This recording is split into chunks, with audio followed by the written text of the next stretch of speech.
Okay, hello everyone and welcome. This is Cures for a Holiday Spending Hangover. My name is Ben. I'm from Consolidated Credit Counseling Services of Canada, and I'm the Community Outreach Manager. With us is Jeffrey Schwartz, Executive Director here, and today we're going to talk about a common problem that we see with a lot of clients. Hi, everybody. Okay, so overspending, it seems to happen pretty much every year. So this year, about 42% of Canadians overspent.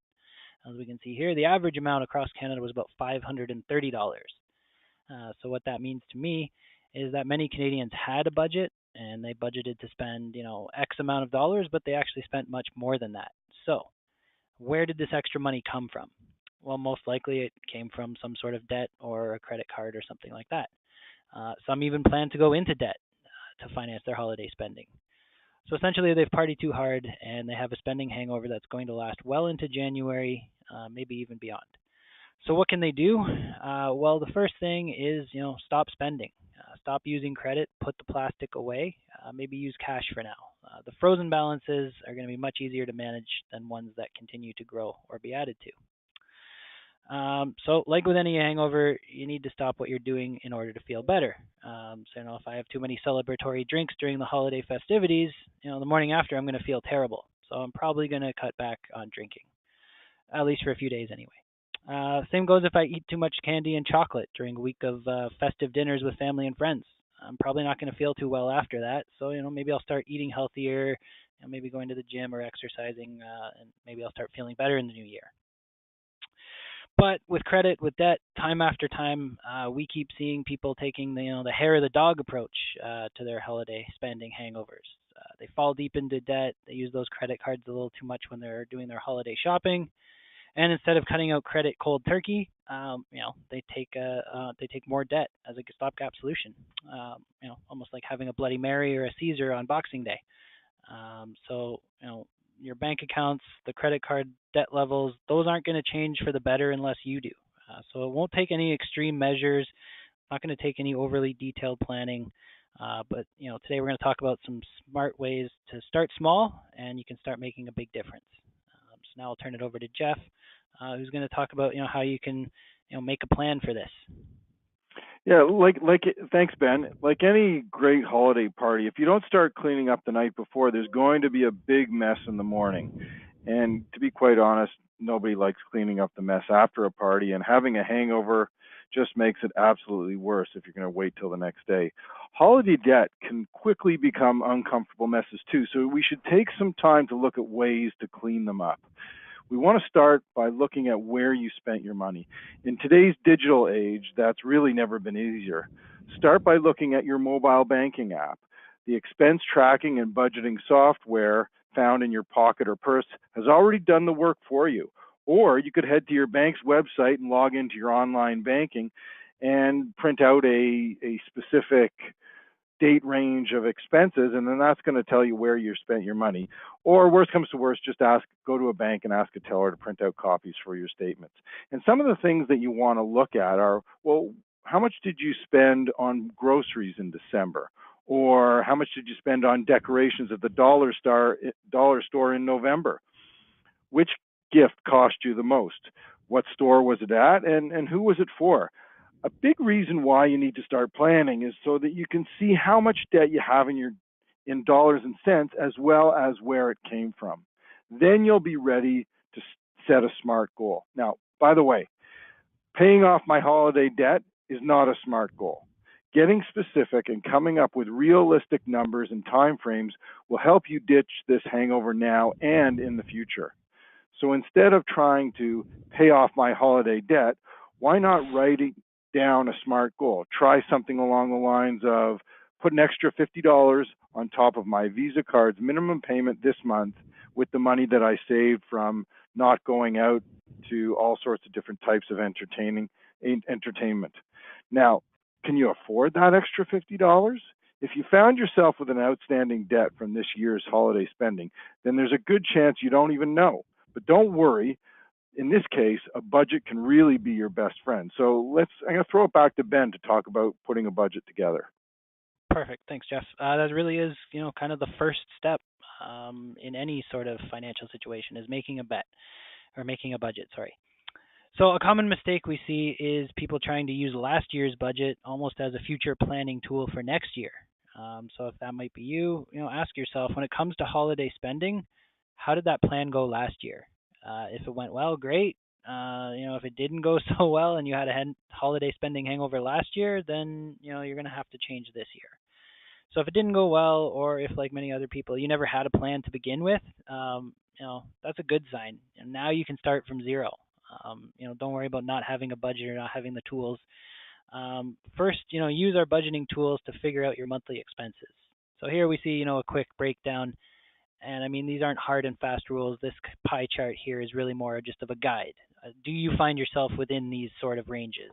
And I mean, some of these things can vary greatly depending on what city you live in, how much is food, that sort of stuff, if there's any dietary restrictions. But, these are some pretty good guidelines. So, where are you spending your money? First, we want to use our budgeting tools to figure out the monthly expenses, and we roughly want to categorize those into a few different categories. So, the first would be, your fixed expenses. It's the same every month. Every month, your rent, your car insurance, it's the same amount every month. Then we have things that are a little bit more difficult to track, flexible expenses. And those are expenses that might change season to season or month to month. This could be things like gasoline or medical expenses, maybe some vehicle expenses, that sort of thing. You're not getting an oil change every month, but you're probably getting an oil change maybe every 5 to 10,000 kilometers. So you need to have a plan for that as well. As well as any other, annual or semi-annual commitments you have. Maybe if you pay your car insurance annually or something like that. So, if paying down debt is your goal, it's essential that you add your debt repayments as a line item in your budget. Like any other categorized expense, it'd probably be a fixed expense. If you have a little bit of extra cash, say $100, that $100 is a fixed expense, and it's in your budget, and it's going for the debt. It's not mandatory, but the next step might be prioritizing these expenses. That's going to help you kind of look for where you can save. So the best thing to ask yourself is this more important than that? Is paying my rent more important than going to restaurants? Probably. So those types of things can at least help you, identify where you might be able to save. So if you are going to a restaurant, or maybe you want to order Uber Eats, maybe that's more important than paying your internet or your cell phone bill. Is it? For most people, probably not. Is paying your rent more important than going on a Caribbean vacation? Probably. So your answers may not yield any earth-shattering results by doing that, but that's not what they're meant to do. They're meant to help you with two things.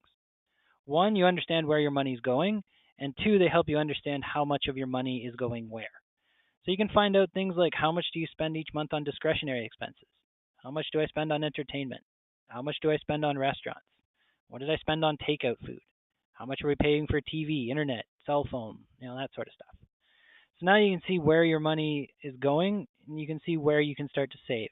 What can you cut down? What can you cut out completely? That sort of thinking. The next thing you need to do is actually, start doing this. So that's where Jeff's going to come in. You need to start doing something today. So that's what we're going to talk about now. Thanks, Ben. And really, there is no better time than the present. We could all wait until our statements come in and then decide and hem and haw about whether we're going to start that day or the next day after we received our statements. But the problem doesn't go away. You really want to start doing something today. While you've got the enthusiasm and the motivation, start today. And I know this can be tough for some, and it's not for everyone, but the facts are still the same. You need to do something, and really you need to do it now. Don't be tempted to just make the minimum payment on each bill. That's a trap, and it's only going to make your situation worse, as the majority of each minimum payment goes towards interest and fees that you may have incurred. It really does nothing to reduce the principal amount that you owe and have outstanding. Now, this happens a lot, and often people justify it to themselves by saying things like, I just need some time to catch up, or once work picks up again, I'll have no problem paying them off. This could be a time to start looking for some extra income. This could be any passive income you have received, such as bonuses or commissions, tax refunds, gifts, or inheritances. Or perhaps you're a little more proactive and willing to look for a second or part-time job drive for a car sharing service, or even sell some unused sports equipment, electronics, or other valuables. I mean, we all have these old cell phones or mobile phones, excuse me, mobile phones in our drawers tucked away, but they're worth money to somebody, and this might be an easy way to just grab some money and plunk it down against your debt. So whether it's $5 or $500 added to the minimum payment, try your hardest to save as much money as you can, using your new budget, of course, and put that towards your debt. Coming up with a plan of attack will be the next step. If holiday debt is the issue at hand, then we need to find a way to put your money to work so that it pays off the debt in the fastest and most efficient way possible. Now, there's certainly more than one way to pay off high interest debt. But for our purposes, we're going to talk about two methods that might work for you. The bottom line is that you need some sort of plan to maximize your debt repayments so that you can put your holiday overspending behind you. So the first, and what we call the more powerful one, is called the tiger style. So now please pay attention to the sensei on the screen. Firstly, what you want to do is you want to make a list of all your debts and write down the balance and the APR, or the interest rate. Prioritize these debts, as we've done up here, from the highest APR to the lowest. So the Capital One has an APR of 28.99, while the Visa has an APR of 14.99. Make minimum payments on all your debts except the one with the highest APR, the Capital One in this case. Make the biggest possible payment against the one with the highest APR debt. Keep that up until the debt is gone. Then move on to your next highest APR debt. As you eliminate each debt, you free up more money to pay off the next. So really, this accelerates the whole process until you reach zero on all of your balances. So now I'm going to hand it over to Ben to talk about another style that might work better for you, but really it's up to you to pick which one works best. Sure. So if Tiger Style works well for you, if you have some free money or you've sold some of those valuables, you're driving for a car sharing service, mowing lawns, whatever it is, that could work for you. But if you take a look at that and you think, you know what, that's not going to work for me, maybe you don't have that kind of payment to put down, maybe you're just looking for an easier win, you might want to take a look at the crane style. You kind of peck away at your smallest debts. You want to gain some momentum, gain some confidence. Start targeting the lowest balance. So again, using that same example, crane style would look something like this. So the lowest balance that we have is $826, and it's at the lowest interest rate. So that's perfect. So we see here, we put that same $400 payment on that. In 2-3 payments, you're going to be able to pay that one off. Again, using your extra money from paying that debt off, putting it onto your next debt, the MasterCard here. Now you're going to be able to build that momentum, start knocking off your lowest balance debts, and start getting those wins. So like Jeff said, it really doesn't matter which style you pick, but you need to commit to a cure. You need to stop the bleeding. So we need to come up with some sort of a plan. Next we'll talk about, that might not necessarily be just as easy. So, just because some of the stuff you saw here today looks simple, a budget, how can I, tackle my highest interest debts or my lowest balances, that sort of thing. Those are simple, but that doesn't mean it's easy. You need to start somewhere, and you need to start doing it today. So if you need help, there are people out there that are ready to speak to you. A certified nonprofit credit counselor would love to talk to you. They can go over a monthly budget snapshot with you. They can recommend areas for savings. If they see any areas where you might be overspending, they could highlight that, make suggestions. So if debt is an issue, the credit counselor can also go over a detailed debt assessment with you. They'll recommend a plan. Maybe it's the Tiger style. Maybe it's some sort of an insolvency or a bankruptcy. Hopefully not. But either way, they're going to come up with some sort of a plan for you. And of course, you might have a trusted financial advisor, someone you're okay speaking about your money with. So maybe you want to speak to them, let them know your situation. Maybe they can help you manage your money and develop a plan to avoid or even pay off debt. But the most important thing to remember is that there is help out there. All you need to do is ask for it. And Jeff, was there anything you wanted to add to getting help? No, not at this time. I mean, truthfully, I think you've covered everything, but I think going back to what we said earlier on, the key is to start today. Let's not put it off any longer. And if you're having trouble managing one of the styles that we talked about, or even putting a budget together, there are some great resources out there. Just search on the web, or you can go to consolidatedcredit.ca and reach out to a counselor in that way, and they'll be able to get you started at no cost. Great. So thanks everyone for watching, and we'll just do a couple of questions. We get the same questions, so some we should take some time to go over. One would be, and we hear it quite often, is I have no money at all. I've got nothing. I used credit to pay for all of my holiday shopping, buy all the presents, and now I'm in over my head. Where do I start? So Jeff, for someone who's feeling overwhelmed like that, what would you recommend? Well, you got to start somewhere. I mean, putting your head in the sand is not the way to go. And if we really take a close look at our budget, we probably all have some sort of room to save. We have to start with something like entertainment or food. Is there any way we can save on that? Maybe we're cutting down on our meat intake or some of the more expensive grocery items just to try and save some money there. And you're also going to need to make debt repayment a priority. And it's got to be right up there with food, shelter, and utilities. And can you pay your debt payment first, make it your first payment, and better yet, make it invisible and automatic? And what we mean by that is it's going to be a line item in your budget. So why not make it a priority and have it automatically deducted out of your paycheck each and every month? And then you've got to manage with the rest of the money that you have available to yourself. And this is something that you can easily set up at your bank or even through your online banking. So whether it's $5 or $500, what matters is that you start today. And that really is creating the behavior. And that kind of leads us to our next question.